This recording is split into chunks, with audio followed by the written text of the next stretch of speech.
ఓం శ్రీమాత్రే నమః. శ్రీ గురుభ్యో నమః. హిందువులు జరుపుకునే ముఖ్యమైన పండుగలలో శ్రీరామనవమి ఒకటి. శ్రీరాముడు చైత్రమాసంలో శుక్లపక్షం 9వ రోజున జన్మించాడు. అందుకే ప్రతి సంవత్సరం చైత్రమాసం 9వ రోజున శ్రీరామనవమి పండుగ జరుపుకుంటారు. శ్రీరాముని కళ్యాణం, రాముని పట్టాభిషేకం ఈరోజే జరిగాయని పురాణాలు తెలుపుతున్నాయి. ఈ సంవత్సరంలో శ్రీరామనవమి రోజు చేయాల్సిన పనుల గురించి మనము ఈ వీడియోలో తెలుసుకుందాం. తెలుసుకునే ముందు నా ఛానల్ని లైక్ చేసి సబ్స్క్రైబ్ చేయండి. రాముడిని పూజించే వారి జీవితంలో కష్టాలు, సమస్యలు తొలగిపోతాయి. ఇంట్లో ఆనందం, శాంతి, శ్రేయస్సు కలుగుతాయి. సానుకూల శక్తి ప్రవాహం పెరుగుతుంది. ఈ రోజున పూజ చేయడం ద్వారా లక్ష్మీదేవి ప్రసన్నురాలవుతుంది. దీనివల్ల ఇంట్లో కష్టాలు తొలగిపోయి సంపద పెరుగుతుంది. సీతాదేవి లక్ష్మీదేవి స్వరూపం కాబట్టి శ్రీరామునితో పాటు సీతాదేవిని శ్రీరామనవమి రోజు పూజిస్తే సుఖ సంతోషాలు వెల్లువిరుస్తాయి. పిల్లా పాపలతో మీ ఇల్లు కలకలలాడుతూ ఉంటుంది. నవమి తిథి ప్రారంభం ఏప్రిల్ 5వ తేదీ సాయంత్రం 7:30 నుండి. తిథి ముగింపు సమయం ఏప్రిల్ 6వ తేదీ సాయంత్రం 7:22 వరకు ఉంటుంది. శుభముహూర్తము ఏప్రిల్ 6వ తేదీ ఉదయం 11:08 నుండి మధ్యాహ్నం 1:39 వరకు ఉంటుంది. ఈ సమయంలో ఇంట్లో పూజ చేసుకుంటే చాలా మంచిది. బ్రహ్మముహూర్తంలో నిద్రలేచి ఇంటిని శుభ్రం చేసుకోవాలి. అభ్యంగన స్నానం చేసి శుభ్రమైన దుస్తువులను ధరించి పూజను ఆచరించాలి. ఈరోజు రామయ్య ఫోటోకు పూజ చేయడం చాలా శుభప్రదం. ఈరోజు పిండి దీపాన్ని వెలిగించాలి. 3 వత్తులతో నెయ్యి దీపం వెలిగిస్తే ఇంట్లో ఎలాంటి బాధల నుండైనా శ్రీమన్నారాయణుడు బయటపడేస్తాడు.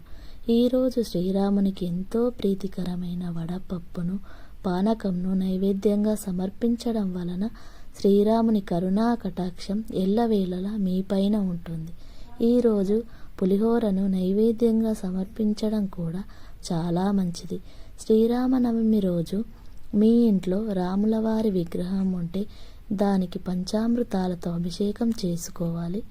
పురుష సూక్తం పారాయణం చేసుకుంటూ అభిషేకం చేయడం చాలా మంచిది. పురుష సూక్తం రానివారు శ్రీరామ అని మనసులో దేవుడిని స్మరిస్తూ అభిషేకం చేయాలి. రాముని విగ్రహం లేనివారు ఒక వెండి నాణం లేదా రాగి నాణం తీసుకొని దానికి ఆవుపాలతో అభిషేకాన్ని చేసుకోవాలి. ఇలా చేసినా కూడా రాముల వారి విగ్రహానికి అభిషేకం చేసిన ఫలితాన్ని కలుగుతుంది. రామనవమి రోజు ఈ మంత్రం చదువుకుంటే చాలా మంచిదని గరుడ పరవిద్య మంత్రం. ఈ మంత్రాన్ని సాక్షాత్తు శ్రీ మహావిష్ణువు గరుత్మంతుడికి చెప్పినట్లు గరుడ పురాణం తెలియజేస్తుంది. శ్రీరామనవమి నాడు దీన్ని ఎందుకు చదవాలంటే చనిపోయే స్థితిలో ఉన్నవారిని కూడా తిరిగి బతికించేటటువంటి శక్తి గరుడ పరవిద్య మంత్రానికి ఉంటుందట. ఇంట్లో ఎవరైనా తీవ్రమైన ఆరోగ్య సమస్యలతో బాధపడేవారు శ్రీరామనవమి నాడు ఈ మంత్రాన్ని జపిస్తే మంచి ఫలితం ఉంటుంది. 10 నుంచి 12 గంటల మధ్య ఈ మంత్రాన్ని వీలైనన్ని సార్లు చదవాలి. ఆయురారోగ్యాలు సిద్ధిస్తాయి చదవడం వలన. ఆ మంత్రం ఏంటంటే యక్షి ఓం ఓం స్వాహ అని.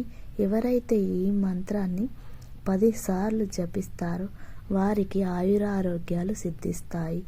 ఈరోజు తప్పకుండా శ్రీరాముల వారి కళ్యాణం చూసి తప్పకుండా ఓడి బియ్యం పోయడం వల్ల ఇంట్లో ధనానికి లోటు ఉండదు.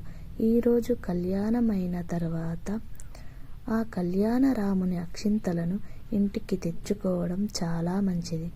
పెళ్లి కాక బాధపడేవారు ఈరోజు ఈ అక్షింతలను తల మీద చల్లుకోవడం వల్ల పెళ్లి జరుగుతుంది. ఈ పరిహారాన్ని తప్పక పాటించండి. ఇంట్లోని వారందరూ పూజ అనంతరం ఈ అక్షంతలను తలపైన జల్లుకోవడం వల్ల ఆ శ్రీరాముని ఆశీస్సులు మీపైన, మీ కుటుంబం పైన ఎల్లవేళలా ఉంటాయి. దాంపత్య జీవితంలో గొడవలు ఉన్నవారు ఈరోజు తప్పకుండా ఈ అక్షంతలను చేతిలోకి తీసుకొని మా దాంపత్య జీవితం బాగుండాలని మనసులో కోరుకొని తలపైన జల్లుకోవాలి. అంతా మంచి జరుగుతుంది. ఈరోజు బ్రాహ్మణుడికి తాంబూలం ఇవ్వడం వల్ల అష్ట ఐశ్వర్యాలు లభిస్తాయి. మీ శక్తి కొద్దీ అన్నదానం చేయడం చాలా మంచిది. ప్లీజ్ నా ఛానల్ని లైక్ చేసి సబ్స్క్రైబ్ చేయండి.